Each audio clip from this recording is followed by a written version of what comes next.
No self does not mean no function.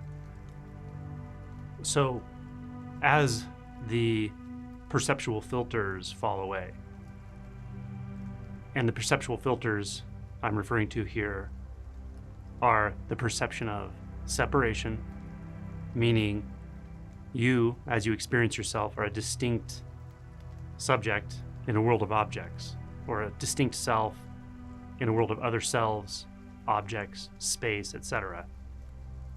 That's one perceptual filter, and that will fall away, such that there's an experience of a sort of oneness, perhaps, or non-centered experience where it doesn't appear that you are the most important and the center of all experience.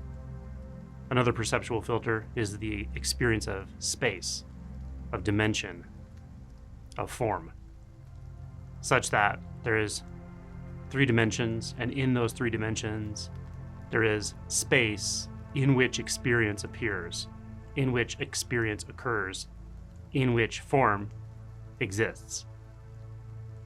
Perhaps you could say this is the filter that when it drops away, the experience of awareness apart from form, or awareness apart from the vivid textures of the sense fields, is seen to simply be one seamless experience. Meaning there's no awareness apart from anything. There's no awareness standing on its own, just as there's no sound standing on its own. There's a sort of seamless experience of sound awareness. That sound awareness is primary, meaning it doesn't appear and disappear within a 3-dimensional space. Now, if this is hard to understand, don't worry about it. It's not something you need to understand or comprehend before the perceptual filter drops away. It's also not something that becomes clear until later stages of realization. Although with a first awakening, especially if it's a deep awakening, often one does have varied experiences of this non-dualistic, spaceless, seamless, intimate, undescribable reality. But they tend to be fleeting and don't stabilize until later on. So that's another perceptual filter. The experience of space, perception, distance. Hi, cutie pie. Did you find all your snacks? There's more snacks out there. You better get out there. And then the most fundamental perceptual filter as regards the individual or the individual's spiritual progress is the sense of there being an actual self, an actual distinct sense of I, sense of the root of the ability to form any sense of space, distance, separation, agency, etc. It's very hard to talk about what it's like when this goes away because in one sense talking about what it's like anymore doesn't really make sense because we didn't notice it, but when we talked about what things are like, how things are, views, etc., what we actually were referring to was what are they like for me? And when that sense of the fundamental hidden but always exerting its gravitational pull on your experience sense of me drops out completely, then there is no way that things are really. Or we see that those concerns were rooted in the illusion of I, the illusion of separate self, of distinct, actually existing self. So this fundamental perception of the self structure dropping away, which happens in very deep stage realization, is unmistakable. It's very obvious. And on the other side of it, things get very clear in a certain way. Perhaps I could just say what's the most clear is what's not there, the self. Now, to try to understand how that is before that happens is literally impossible, and it's probably counterproductive. Because the the mind that's trying to understand, the mind that's trying to make a framework, make a view, a frame of reference, is functioning out of that illusion. It's an outgrowth of the illusion itself. So it's like trying to pick your own body up off the ground using only your own body. It's not going to happen. It's like an impossibility, right? That's just an analogy, but it's that sort of thing where you can't think it out ahead of time. You can't have a mental framework that's going to make any sense, really. There are probably better and worse frameworks for this, but they're going to be a far cry from the actuality of it. So what I really wanted to point out in this video is that all of these perceptual filters do come online at a very young age, probably in reverse order. Probably the first perceptual filter that allows these other ones to form is the fundamental sense of self, the fundamental sense of I am, of perceiving anything here as an agent, as a being, as a knowing, as something, as a body.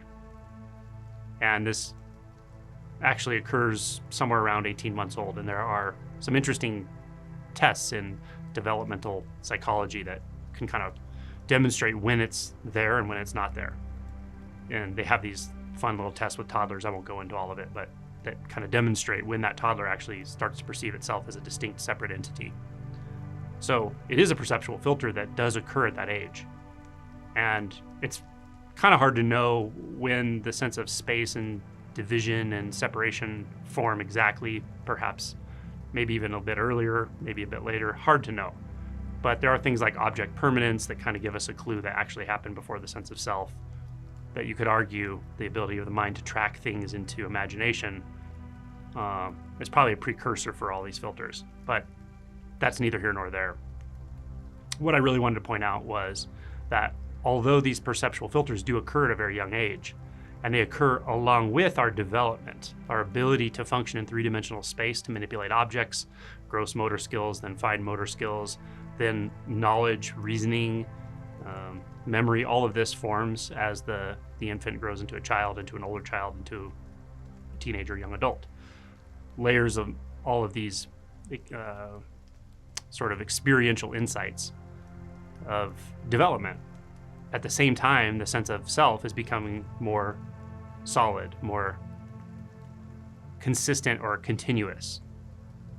Now, the point I want to make here is that one of those tracks of development, the development of the sense of the separate self, turns out to be unnecessary, at least for the adult.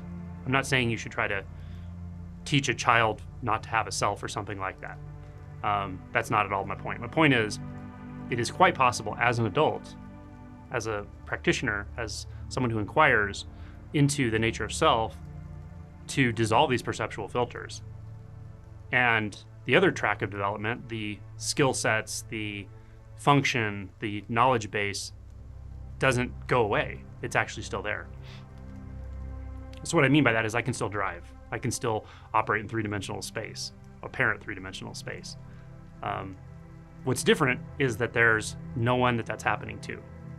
Again, this is one of those things that it's impossible to think about, but it's, once you experience it, it's impossible to forget. It's impossible to convince yourself again of there being a self. It doesn't make any sense anymore.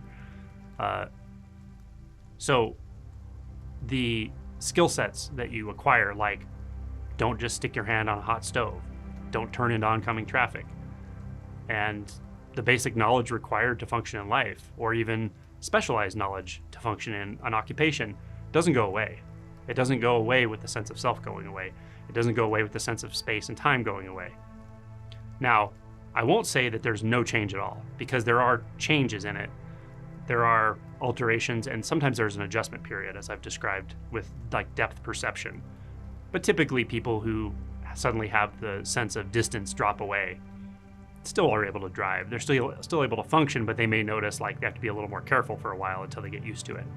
So perhaps it's like having a sudden vision change, or a change in your senses or your hearing or something, where you have to learn to adjust. It's like that for some people, but most people do just fine with this. aside from that, it's not like anything is completely lost. You don't lose the ability to see. You don't lose the ability to judge depth perception. It's just that you lose the one that's happening to. You lose the sense of the self that's all occurring for. So it's just a complete immersion into the experience. That's the key. The key is there's no one judging depth perception. There's no need to judge depth perception. There's just movement. Or I could say something like, the ability to move and function doesn't go away, but the mover and the one causing the function does go away, or the illusion of it is dispelled. So there's just movement and function. There's no loss in the ability to hear, there's just hearing. When I talk about the visual field, it's a little harder to elucidate how this is because, like I said, there's no need to judge distance, and yet distance is apparently judged. But in the immediate experience, there is like this very obvious knowing of no distance, of no separation. So it's like a seamless field of textures operating. And it operates quite seamlessly. I would say it probably operates better, mostly because of all of the background thought, self-talk, doubt is gone or largely gone. And so that seamless, self-responsive, vivid, zero-dimensional experience just occurs, and it flows quite naturally. Again, that's not something you can imagine, really, because if you imagine it, the mind will first construct the imagined three-dimensional space and then try to imagine what it looks like in that. Or maybe it'll try to conceptually imagine it, but that's going to be even harder probably. I don't know which is harder, but it's not imaginable. It's not a conceptual thing, it's just an immediate, obvious experience. And with that, you don't even have to think about, do I still have function? Do I still not have function? Do I still have knowledge? It's just obvious. Things just happen just fine, and they always have. Then you notice that sense of the self that seemed to have all the knowledge, the sense of the self that seemed to gain function and develop over time, that was the illusion the whole time. And you look at everything in nature and you realize you're not special. The dog doesn't have a sense of separate self, almost certainly, and it functions just fine. Flower functions fine, the tree functions fine.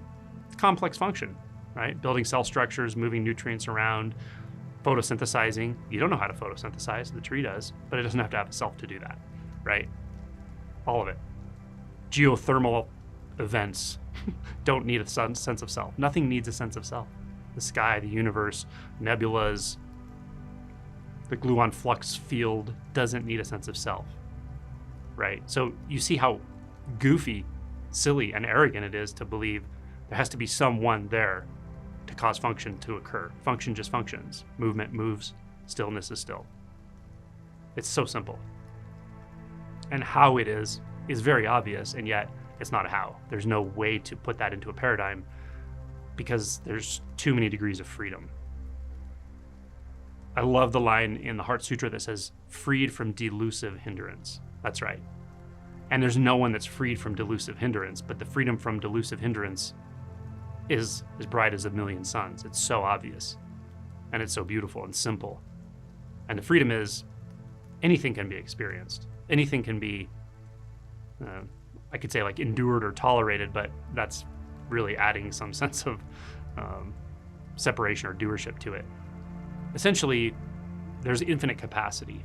Reality has infinite capacity. And there's nothing apart from reality. There's no one experiencing reality. There's just reality functioning.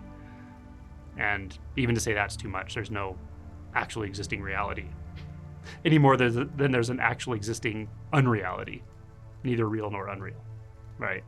So we get into the wordless space pretty quick, or the space where words can't touch, never could touch. But you can go, or you can go right to the edge until the you completely drops out. And then there's this knowing, this actualization, I suppose. But there's no celebration because there's no one to celebrate. You don't get anything out of it. But it's okay. It's more than okay. Turns out to be just fine. Also, it's Independence Day in the United States. And this video's sort of about independence. Independence or non-dependence upon the illusion of the separate self, which is synonymous actually with suffering. Because as soon as the sense of self is perceived to exist, it will seek. It will come with it a fundamental sense that something's missing, and the seeking will result, period. There's no way around that. You may hide it from yourself or not recognize it, but the seeking's gonna be there. That's another weird thing about the self, is it can hide its own motivations and so forth. It's just a big game of hide and seek, hide and seek, hide and seek. Stop hiding, and the seeking will stop automatically. The way you stop hiding is you inquire into who or what you are, and all those apparent missing spaces, all those apparent dark places, those apparent shadow spaces, those will all be illuminated at some point.